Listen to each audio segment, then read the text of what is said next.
Hello and welcome to the Punished for Protecting Live broadcast with your host, Francesca Amato, national expert in the Americans with Disabilities Act, domestic violence and child abuse advocate, best-selling author, and founder of Punished for Protecting Incorporated.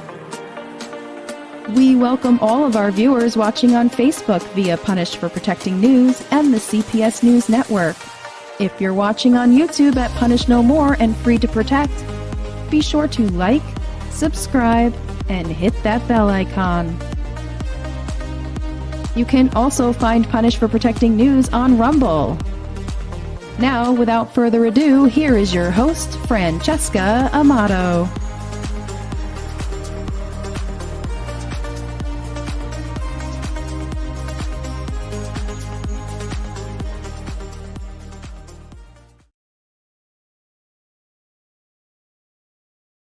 Francesca Amato, the founder of National Advocate, Punished for Protecting Incorporated.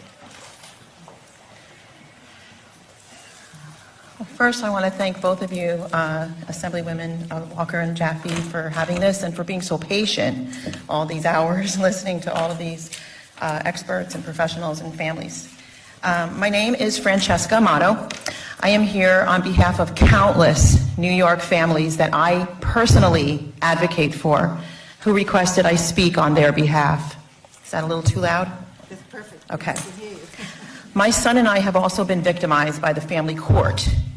As a national advocate, we realize now that this is the actual gateway door to the epidemic of human trafficking in which we are finally seeing exposed. If I get under your skin today, I am not sorry, as we all must have a moral compass and obligation to end this nightmare. I vehemently oppose this merger. I would be thrilled to see the courts be completely abolished. I will tell you with firsthand knowledge that the statistics through Health and Human Services' own admittance why. Punished for Protecting Incorporated is a New York State registered nonprofit 501c4. We are helping families nationwide through raising awareness on our TV and news programs and helping families injured by family court and CPS abuses. Our national advocates are trained in ACE, Adverse Childhood Experiences, Saunders, Myers, social science research that shows the long-term effects to children and families from being separated. The truth about PASS, parental alienation syndrome, false allegations, Stockholm syndrome, wrongful separation of biological family, families who are re-victimized due to abuse. This affects all races, all social and economic backgrounds, all, not poor only. I love all people, but this affects every color and every social economic background. We have families devastated by court orders after they become traumatized and bankrupt. We educate Congress, legislators, and public servants through college lectures and raising awareness through social media and my own TV and news programs. This includes teaching our real rights versus what has been told to the people in violation of civil liberties and parental rights. Punished for Protecting Incorporated spearheads many events for social reform, education, and overall change. I am a national advocate with specialty in ADA, American Disability Act, accommodations and violations, as well as a two-time best-selling author of the book Punished for Protecting the Injustice System of Family Court, my true story of the abuse my son and I endured at the hands of Judge Anthony McGinty of Ulster County Family Court. Deception. Those who are deceived are the last to know it. There is a huge disconnect from the judges to the families, and advocates bridge the gap of communication. Through this lack of communication, families too many to number have suffered lifelong trauma. This affects our communities, our state, and our nation. The head director of the Children's Home in Poughkeepsie, New York, did a slideshow presentation on November 13th at an event sponsored by Senator Serino that I attended and spoke at. She spoke and showed the statistics from the Polaris report. showing that 86% of sex-trafficked children are through foster care and social services. That's almost 90%. In the slideshow, it also showed that these children run from group homes due to abuse. A recent report by LOHUD notes that New York ranks 5th in the nation for human trafficking, with sex trafficking making up the majority of those crimes. The same story quotes the director of this Hudson Valley human trafficking program, who states clearly that human trafficking is occurring in every corner of every neighborhood in the Hudson Valley. Who is making these orders? Family court judges make these orders. We strongly feel that not only should the courts be abolished, but the family court judges should be arrested for treason under Title 18, Sections 241 and 242. It's all over the media, case after case of child murdered by foster parents, CPS workers falsifying records and even falsifying drug tests, and contracts with hospitals to medically kidnap children for requesting a second opinion. Why, you ask? Well, in 2009, according to a survey by the Leadership Council for Interpersonal Violence, over 58,000 children were given to abusers. If you wonder why there's such an opioid crisis, how would you feel if your child, young adult, or elder ripped from your safe and loving biological families was placed in danger and then placed on psychotropic drugs to silence their emotions? We must wake up. We have a fatherless nation of good fathers who love and support their children because the family court keeps them away, and all the while giving unfettered access to abusive fathers and restraining good mothers, supervising good mothers for telling the truth about abuse. Some fathers have never met their own children but pay child support and live under false allegations while true abuse goes unchecked and victims are re-victimized. We now have where courts and CPS work together to separate loving families, mothers and fathers, with false allegations, which is a crime in every state, but goes ignored because it helps the narrative of stealing children and selling them into trafficking. A great fallacy is that an abductor comes into a Walmart and abducts a child. This is not true. They come from a court order rendered by a family court judge. This is why the child trafficking is being exposed at these unprecedented numbers, ripping families apart, placing children in danger, taking away a protective, loving parent, and keeping that parent from protecting their child causes all members of the family extreme trauma and PTSD. ADA violations are off the charts, and the courts are clueless about the accommodations for emotional disabilities that they caused by harming families at this level. As a national advocate, I court watch these judges all over our state and, yes, our nation. There is an appearance of a court with their evaluations, their bar members, their professionals. I have personally witnessed judges giving unfettered and full custody to abusers, never proceeding to the side of caution. Over and over, I have watched them harass and abuse protective parents when they report abuse. Many times, unlicensed medical bar members have stated that mother or father is coaching, and they remove that parent from the life of the child and place the child or children directly into the hands of the abuser. I have a full database of over 12 years of cases compiled with police reports, forensic medical reports that go ignored. 58,000 is not a clerical error. It's a direct, strategic, and sophisticated decision and the gateway door to child and family trafficking. The Hudson Valley, according to the human trafficking bill that Senator Serino is endorsing, is the highest concentration of trafficking in our state. I ask you again, who is making these orders?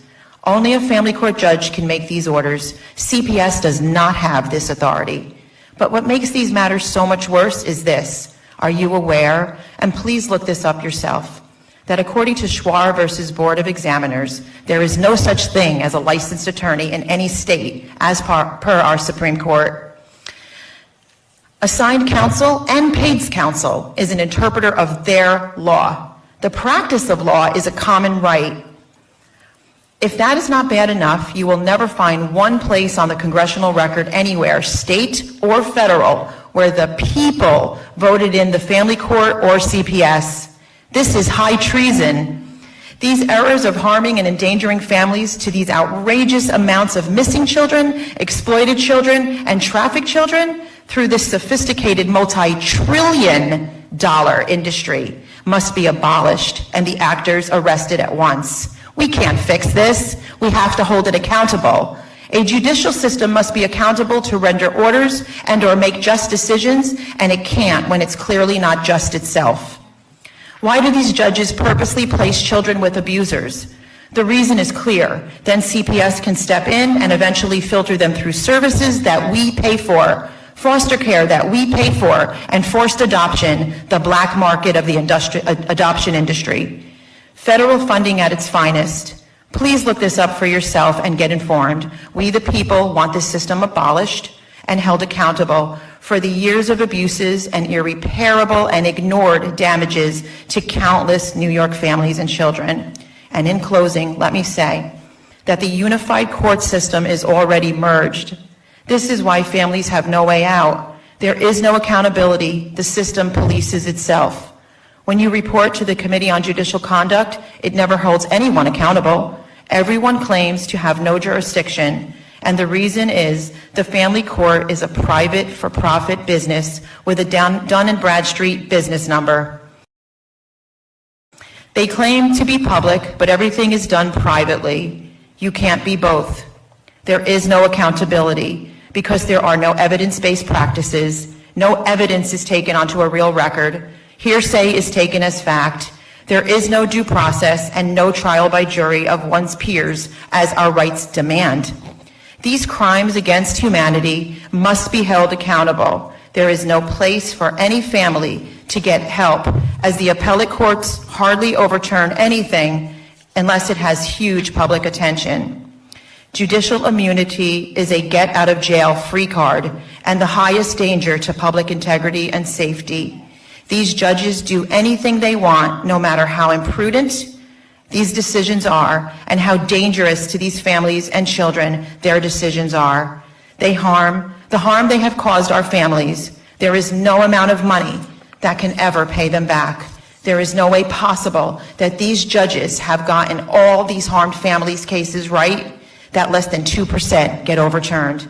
As far as I'm concerned, the courts have already merged by the unified court system and must be held accountable through abolishment and arrest. Thank you.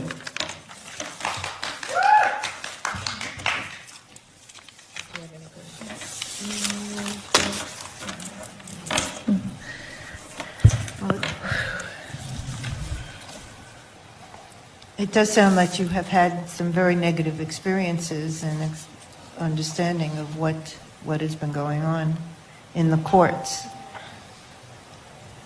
The trauma that the children face, have you noted that? Is there any response to that and under these circumstances that you have noted? So the difference between me and then the people that you have seen up here, especially the ones that work for CPS, or Sheila Poole, who the late Assemblyman Frank Scartatos actually wrote her several letters with me, working with him before he passed away for years, that went unanswered, just to let you know. I work with countless families all over the state and the country, so I get to personally experience what they're living, and I get to personally get to know them. And I don't do it in a haphazard way. I really get to know the family and the dynamic and the suffering that they go through and the trauma and the ripping apart. When they talk about due process, having an attorney next to you, that people don't want that. They don't care that an attorney just walked in the door with them 5 seconds before, whether they paid for them or not. They care that the attorney doesn't care about them and works for the system, no matter what. And the cost is their children, their lives, their livelihood, their jobs, their houses, everything they worked for, their entire bank account. Whether they're rich or poor, they lose everything because they want to save their families and their children, all because of a false allegation.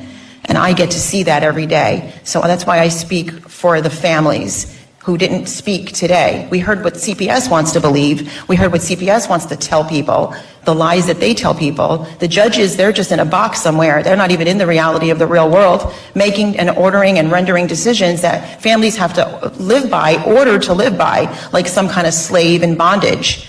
And it's not a way for any of us to live, especially in the 21st century. We should have got this right a long time ago. I've been speaking for a long time, and for me to have to be here today, I'm thankful and grateful for how far we've come, but this is disgusting that this goes on every day in our nation.